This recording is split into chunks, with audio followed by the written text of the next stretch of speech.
Hello guys! Welcome to my vlog. So ngayon nga pala guys, is pupunta po kami ng San Antonio, Zambales. Kasi nga guys, sobrang init ng panahon. So, ang sarap pag-swimming sa dagat.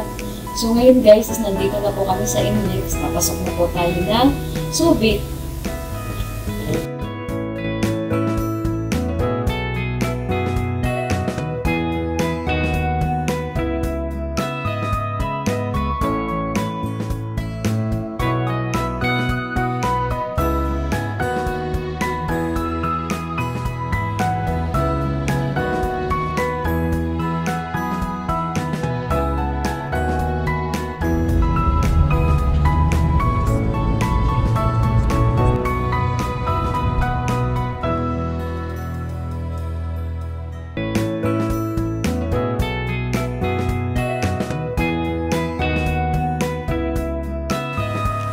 So finally guys, nandito na po pala kami sa Zambales ngayon. At ayan na nga po, naliligo na po sila guys.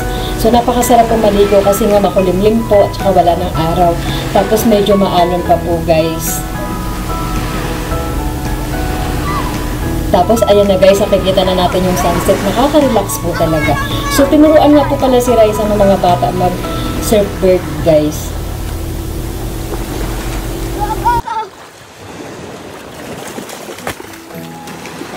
Parang gagawin mo muna siya.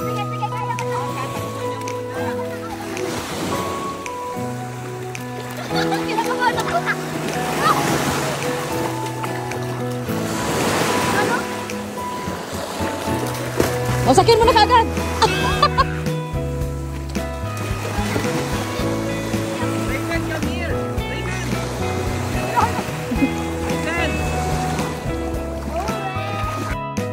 Pagkatapos nga po pala nila mag-swimming sa dagat, ito naman po yung dalawa kong lalaki. Ayan, nagsuswimming po sila sa swimming pool, si Nathan at saka si Ken Raven.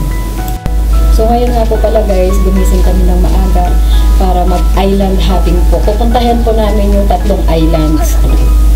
Mas maganda po kasing umalis ng maaga guys para hindi pa wala pang araw.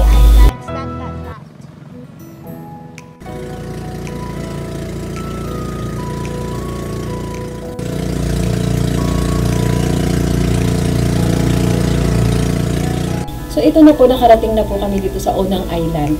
Napakaganda po pala ng view dito. Tapos ang pinupunong buhangin, kulay puti po yung buhangin.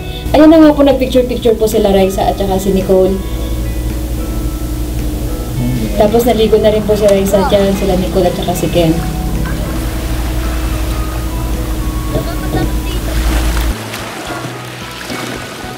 Kami sa first stop namin guys, sa Amara Island. And super nice dito ang linaw ng tubig. Kanina Daddy, may mga stingray dyan! Makita namin yung corals. And then 20 minutes lang kami pwede magstay. And then punta na kami sa second island. Do you like it here?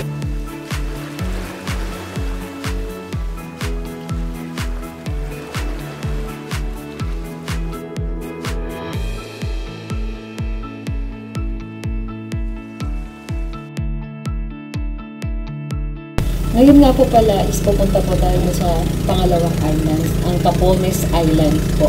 10 to 15 minutes daw po bago makarating po sa Rilacaya. Napakaganda po ng tanawin. Ayan, makikita niyo po yung mga batong malalaki na nasa gitna ng dagat guys. Sobrang nakaka-relax talaga. So ito na nga po, natatanaw na po natin ang Capones Islands. Grabe, white sand pala talaga siya. Napakaganda guys. Tsaka yung dagat sobrang linaw. Makikita mo na yung coral sa ilalim. Ayan, naligo po sila sandali dyan. Kasi sobrang babaw lang din po talaga yung dagat, guys.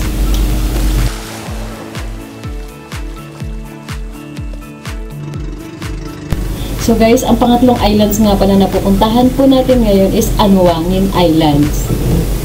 So magbabiyahe po ulit tayo ng mga 15 to 20 minutes. Mga ganun po yung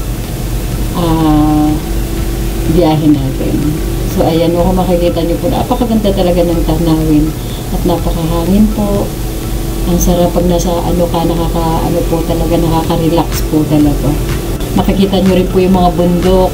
Ayan, napakaganda ng mga bundok. Lalo na pag nakasakay ka sa bangka, makikita mo talaga yung yung nasa ano ka, nasa bakasyon ka, guys.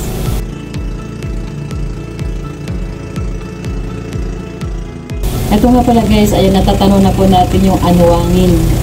Ito po yung pangatlong islands na pupuntahan natin.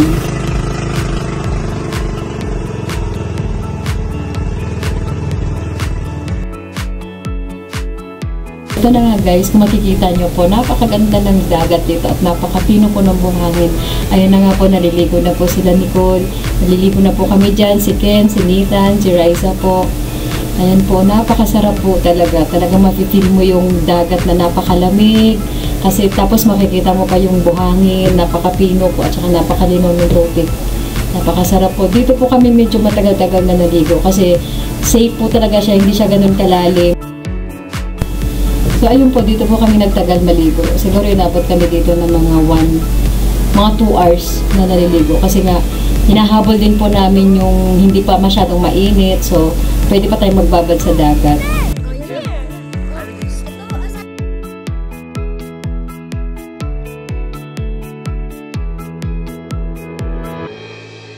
Maraming salamat po sa inyong panonood. Sana po nagustuhan niyo po itong videos na ito. Huwag niyo pong kalimutan mag-subscribe and like po. At sana po supportahan niyo pa po ang aming susunod na i-upload. Thank you guys. God bless you all.